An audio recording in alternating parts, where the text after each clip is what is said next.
Hey everyone, welcome back to Feed Your Body, Mind and Soul. I'm just back from work and decided to make some sprouted mung beans.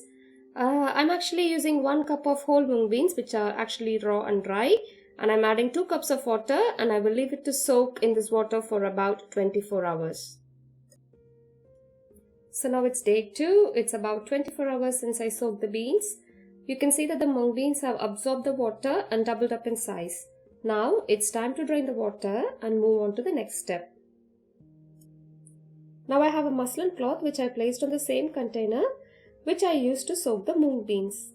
Add the drained mung beans onto the muslin cloth.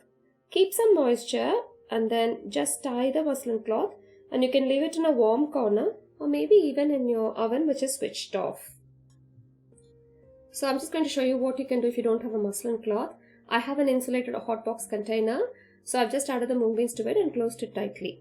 Or if you don't have a hot box container, you can put it into any tightly closing container and leave it.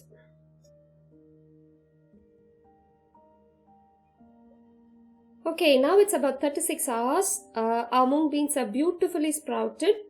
You can either use them straight away or leave it in the fridge for about 5 days. You can also freeze them for using later. These sprouted mung beans can be used in salads, curries, or even to make pancakes. Let me know which recipe you would like me to show in the comments below. That's it for today. Bye. Stay happy, stay healthy.